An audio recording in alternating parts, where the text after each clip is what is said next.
Democratic Party. Thank you, Mr. Speaker. Welcome to the chair. I am pleased to rise and say a few words on this debate topic brought forward by my colleague, the member for Northside-Westmount. I think in the motion itself is the crux of the issue. Prices are skyrocketing, and they're skyrocketing for fuel in particular. So we know that it now, and this may change tomorrow, will cost about $2,000 to fill a fuel tank. I think we've talked about that a lot in this chamber today. That's a massive amount of money, and older homes like mine, who still are saddled with heating oil as a source of heat, go through more than a fuel tank, especially if you have 5 kids who meddle with programmable thermostats. And so it's really challenging. It's really challenging for Nova Scotians. And I think, as it says in this motion, it's really challenging for people across this province, and it's really challenging for different reasons. So I think, as this points out, there are many businesses across this province who do rely on fuel, who do rely on those costs. And what we've heard in this session around how to help them really is crickets. The government does collect a lot of tax on fuel. And some of that is an excise tax, and some of that is an HST. But as many members have pointed out today, some of that is a motive fuel tax, and that is a provincial tax.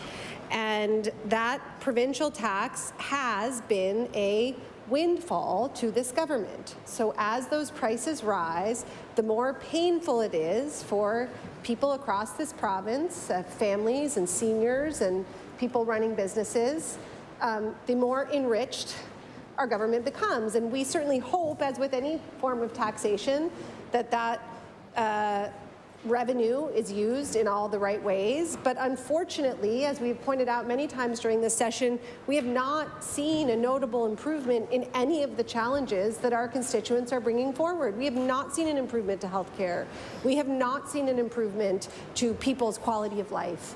We have not seen the improvements that we've been fighting for. And so we know that the government is collecting more money in tax. We know that people are paying more money for fuel, and we don't have anything to show for it. So all that people are feeling who approach us about this issue is pain. And so the question is, how can we address this? And as members may be tired of hearing, we have lots of ideas. We think that some of the revenue from this tax could be spent on specific items, so an emergency rebate. As the member for Northside-Westmount pointed out, this has been done in many provinces, our neighbouring provinces, in fact. And the finance minister likes to talk about people who make $100,000 and how it doesn't matter and targeted relief. But the reality is, the only action that this government has taken this session on costs for Nova Scotians is this intervention in the UARB. Is that targeted? No, it's not targeted. Everyone. That applies to everyone. What have we been pushing for? Low-income rebates for heating, making sure that we index the programs, we talked about that today, that we index the programs that are available to Nova Scotians. All of that is targeted. The one significant action we've seen from this government is not targeted at all. So it's hard to take them at their word that they are paying attention to this pain that Nova Scotians are feeling. An emergency cast rebate. We could ban power connections year-round. We could ensure that people can retain power to their home. We can expand the home warming program. We know that there are federal funds somewhere in the ether that have not yet been administered by the provincial government. It's November. People are filling their fuel tanks. Where is this relief for Nova Scotians? We could call for an emergency committee on energy affordability and action that looks at all fuel types. There are lots of things this government can do, and yet we don't see any of it. What we do see is this government saying it's out of our hands. Inflation has nothing to do with us. It's a geopolitical problem. It has to do with the World Bank and the federal finance minister, and I'm just running a lemonade stand. And the interesting thing I have to say about that approach is that at the same time, when we push for relief, when we ask for help for Nova Scotians, who are begging for it, we hear that will impact inflation. So how does that work? That's a logical inconsistency to say, we have nothing to do with inflation. It has nothing to do with us. We can't possibly impact it, and yet, if we help Nova Scotians a little bit, might impact inflation. So we can't make it better, but maybe theoretically we could make it worse. It doesn't make sense to me, Mr. Speaker, and I think we're past the point of looking at solutions. Winter is here, and people need help. There is one thing that is sure to raise the cost of fuel in this province, and that is the carbon tax. Today, in question period, the minister, when he told us for the first time, I think this was the first time anyone in this House, certainly based on the scrums, anyone in the media had ever heard this assertion, that the minister does not have it within his purview to do anything about a purely provincial tax, the motor fuel tax. Why? Because the federal government has told us a carbon tax is coming. Let me just say that again. Because the federal government has told us that a carbon tax is coming. That's the first time we've heard that. So we know that the federal government has told the Progressive Conservatives that a carbon tax is coming. So what will this Progressive Conservative carbon tax do? It will raise the price of fuel. And what can the government do about it? Well, they could try to negotiate. They could try to come up with a Made in Nova Scotia solution. They could try to talk about where the revenue from that tax goes and how it will be spent and whether it will be spent to ameliorate the pain that Nova Scotians are feeling, particularly at the pumps and when they're heating their houses. Let's be clear. This government has had over a year to present an alternative plan to the federal government, and they have not. They have not done this.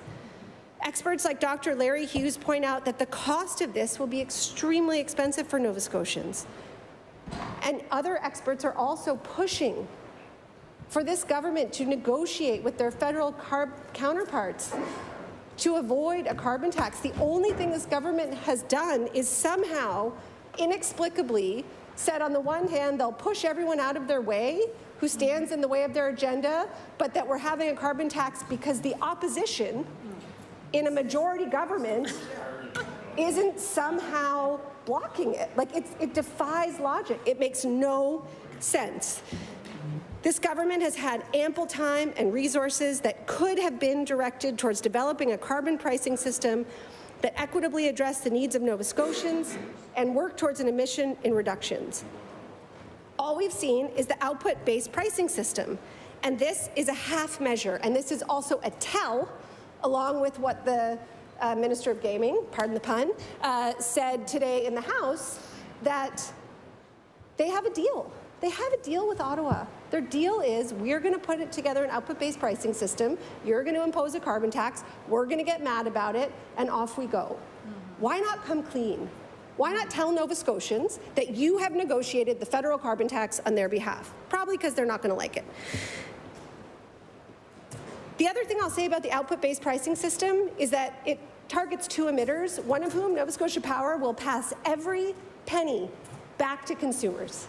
You and I will pay for the pricing under that output-based pricing system.